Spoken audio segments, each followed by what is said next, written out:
in Belgrade as chief of Serbian military intelligence.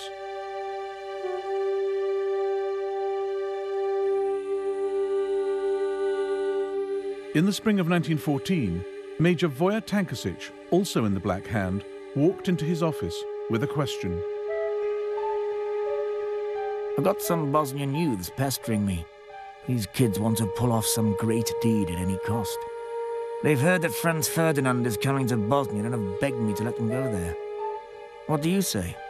I've told them they cannot go, but they give me no peace.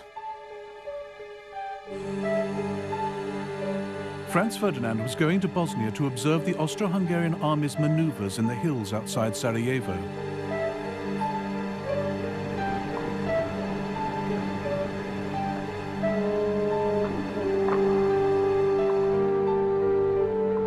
As intelligence chief, Dmitrievich feared these maneuvers were a smokescreen, that what Franz Ferdinand really planned was an invasion of Serbia.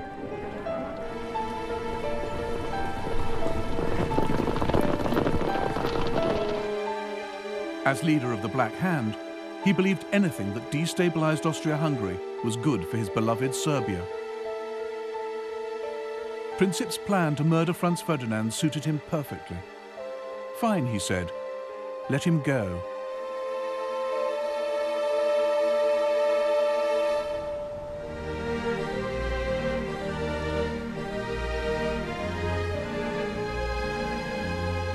Unlike Gavrilo Princip, Archduke Franz Ferdinand was an excellent shot. One of his castles, Konopisht, in what is now the Czech Republic, is full of the evidence. By the age of 50, he'd shot 5,000 stags, as well as 200,000 other animals, all carefully numbered. Anyone who disturbed the Archduke's peace at Konopisht by trespassing on his land, as unsuspecting trippers sometimes did on Sundays, had to reckon with being shouted at by an irascible and almost apoplectic proprietor, who threatened to shoot anyone who dared set foot in his grounds a second time. By 1914, Franz Ferdinand was emperor in waiting. Everyone knew it couldn't be long before his uncle died. Even the official portrait was ready, Franz Ferdinand with the stars and sash only the emperor could wear. He had no time for the etiquette and convention that hemmed in the Vienna court. He defied his uncle by marrying Sophie Hotek, who was not of royal blood.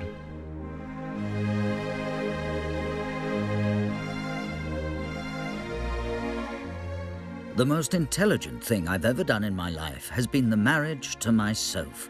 She is everything to me. My wife, my advisor, my doctor, my guardian angel. In a word, my entire happiness. Franz Ferdinand also had radical ideas for political reform. He recognized that the less power national minorities had within the empire, the more they'd look to other countries for help. The old system allowed ethnic Germans and Hungarians to dominate the government. It was a system that couldn't last. I can't help being surprised that there is any loyalty left among the nationalities after their treatment for so many years past. I must have them with me. This is the only salvation for the future. In 1914, the German emperor came to stay with Franz Ferdinand at Konopisht.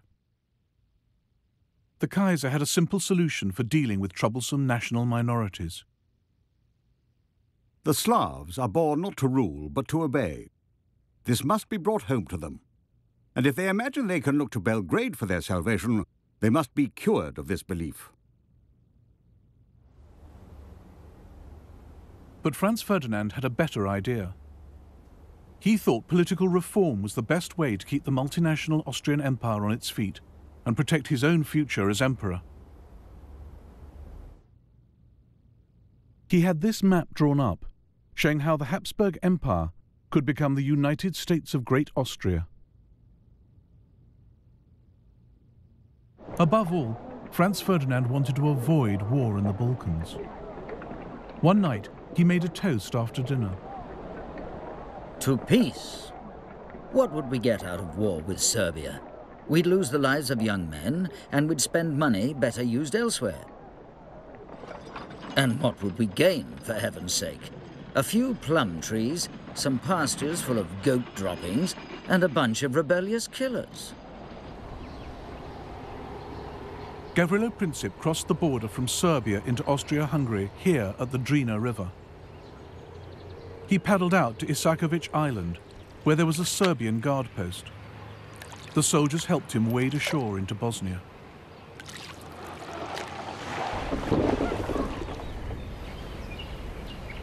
From here, he made his way to Sarajevo, where he met up with 6 others in on the plot. The Serbian Major Tankasic had supplied them with 4 pistols, 6 bombs, and suicide pills in case of capture.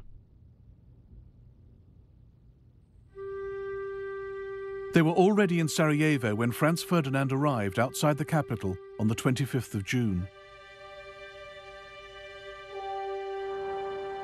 They planned to attack him 3 days later as he drove from the railway station to the town hall.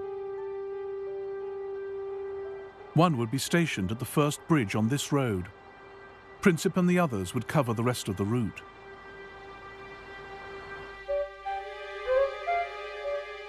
Franz Ferdinand chose the date of his visit badly.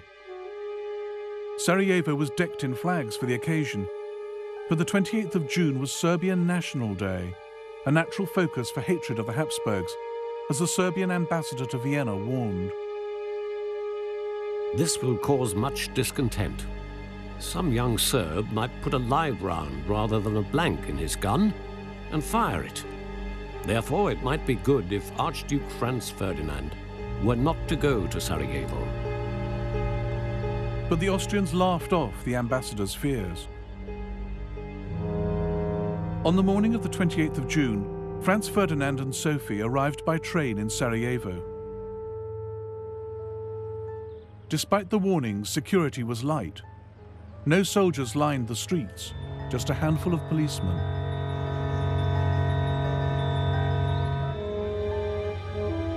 The royal car was a Greifenstift Tourer. At Franz Ferdinand's request, it travelled with the top down, very slowly, so the crowds could see him and he could see the sights.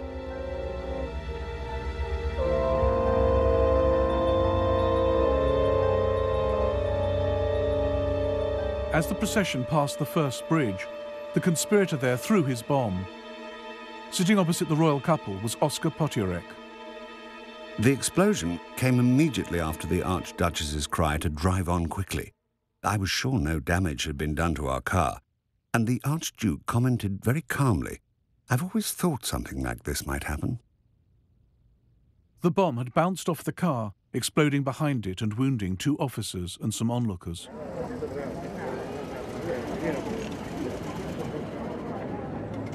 Franz Ferdinand stopped to ask after the casualties before hurrying on to the town hall.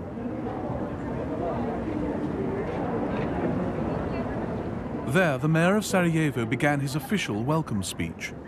The Archduke interrupted.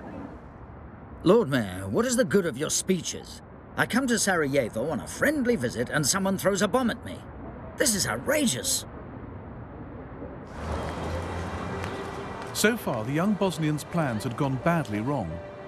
Franz Ferdinand was alive, official security was now on high alert.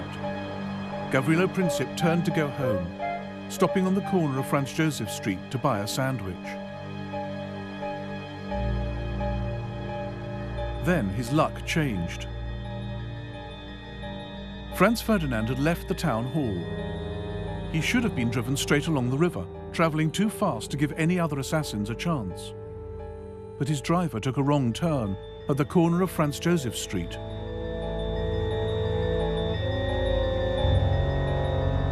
As the royal car tried to reverse onto the main road, Princip came face to face with his target. At that moment, I heard the crack of a pistol shot, followed swiftly by another, and saw in the same split second a man standing right in front of me being thrown to the ground by the people around him, and the shining saber of a security guard descending on him. A thin stream of blood spurted from His Highness's mouth onto my right cheek. The Duchess cried out, "In heaven's name, what has happened to you?" Then she slid off the seat and lay on the floor of the car. I thought she had simply fainted. Then I heard His Imperial Highness say, "Sofurl, Sofurl, don't die. Stay alive for the children." I asked him if he was in great pain. He answered me quite distinctly, "It's nothing." Franz Ferdinand and Sophie died on the way to hospital.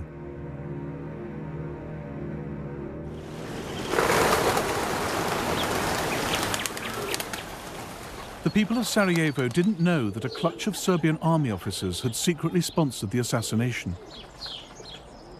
But they made the same leap the world did, that Serbia had as good as pulled the trigger herself.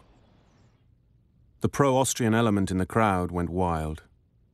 The excitement of the moment turned into fury against everyone and everything Serbian. Serbian shops, schools and churches were smashed and looted. The streets choked with furniture, clothes, bicycles, books, even icons and crosses, twisted and befouled, lying in heaps in the gutters.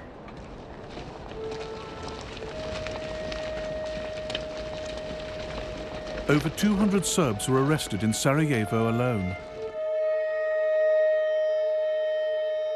Local officials hanged some in the city prison. Many more died in pogroms across Bosnia and Herzegovina.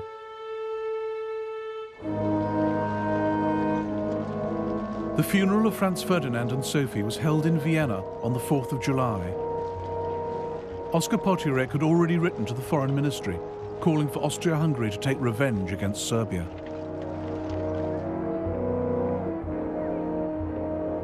We must take the first opportunity for a destructive blow against Serbia to give the monarchy a few decades of calm internal development.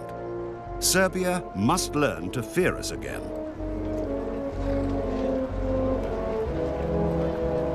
Austro-Hungarian Chief of Staff Konrad von Hertzendorf agreed. This is not the crime of a single fanatic. Assassination represents Serbia's declaration of war on Austria-Hungary. If we miss this occasion, the monarchy will be exposed to new explosions of ethnic unrest.